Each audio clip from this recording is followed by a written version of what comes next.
I was appointed recently by the ACT government to review its supermarket competition policy, and this competition policy for supermarkets has attempted to maintain a balance of competitive retail grocery performance throughout the territory in respect of trying to get that balance of keen prices, service delivery, convenience, product diversity, innovation and adaptation to changing market trends.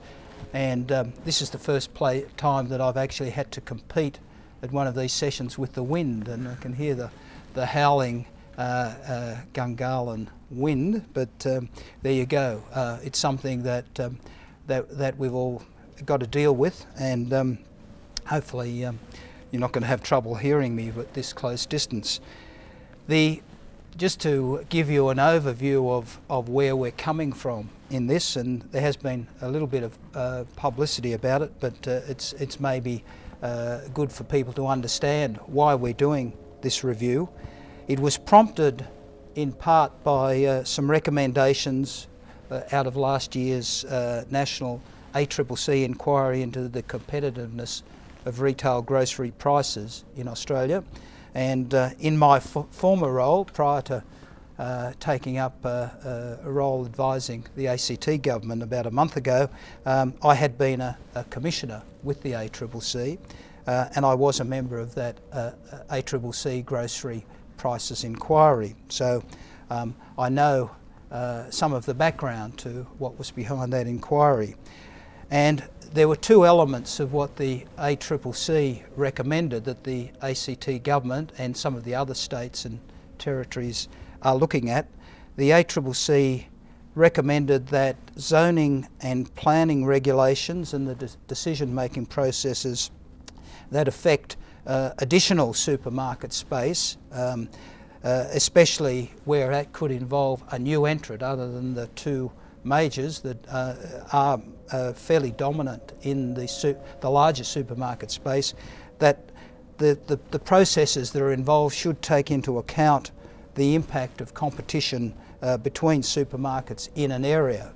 So there was a feeling by the ACCC there are barriers to competitors to the two supermarket chains coming into some areas because of the processes that are involved.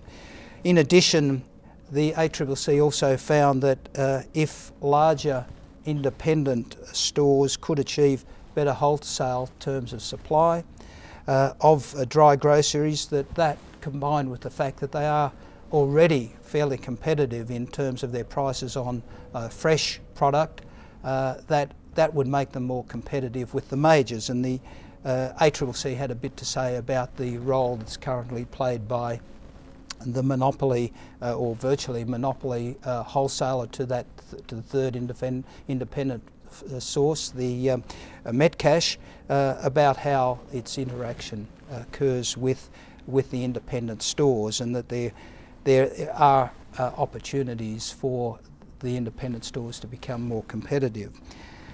So how are we in the ACT, how's this review being conducted?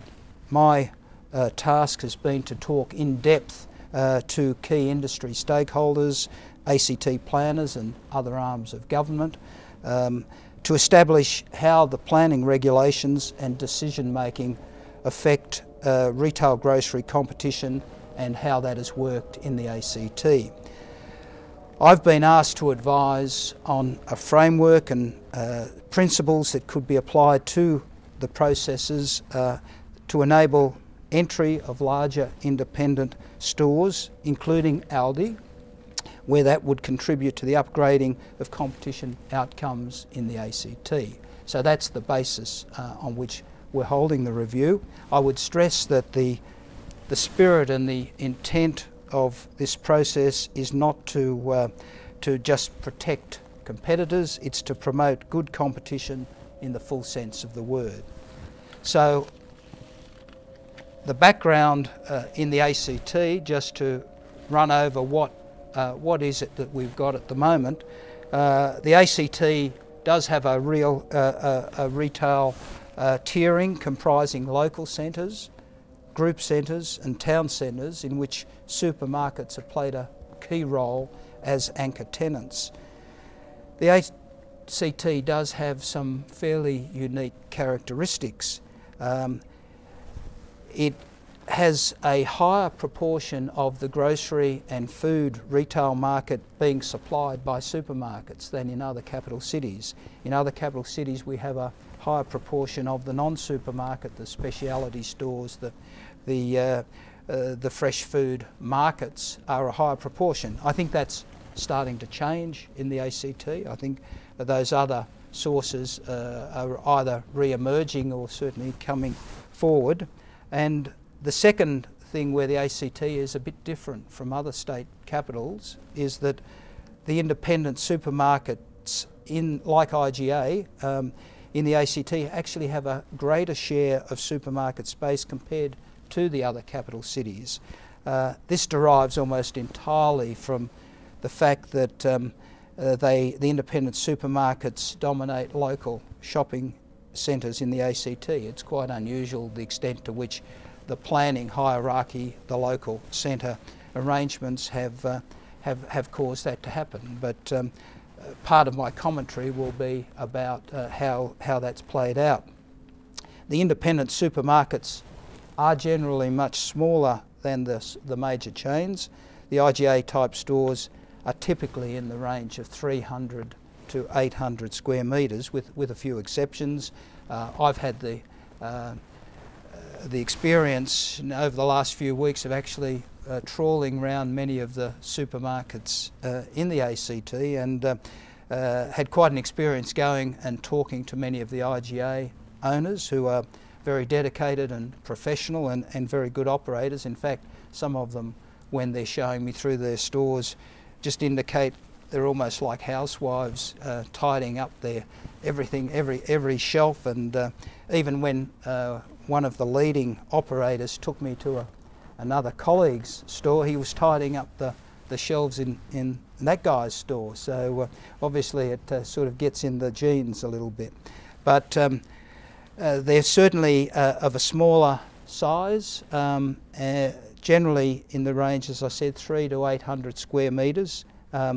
This compares to the major chains that are almost universally in excess of 2,500 square metres, and the major chains, Coles and Woolworths, have gone on record as saying they do not as a rule consider that a store of anything less than the 2,500 square metres as suitable to their business models.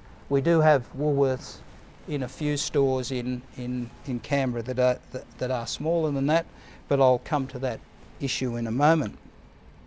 The only independent supermarkets in Canberra that operate in the second tier, we have the local tier, we have the group tier as the middle tier. The only ones that operate in that larger category are the Superbarn stores at Canberra City Centre, Waniassa and Kaolin, plus the Super IGA store at Hawker, which is currently being expanded. Until 1996, there were in fact 4 other independent stores in the group centres, and they were the Cannon stores that in 1996 they were acquired by Woolworths. They were in Erindale, Canberra, Kippax and Corwell, so 3 of those Tuggeranong group centres were Cannon stores. At the time that these were acquired by Woolworths with approval or clearance from the ACCC, it also included in that acquisition was Cannon's wholesale distribution centre at Hume that Woolworths subsequently closed, cutting off an important alternative source of wholesale supply to Canberra's independent retailers. And the independent retailers that have been round for many decades that I've spoken to very much lament that loss of competition from that source of wholesaler.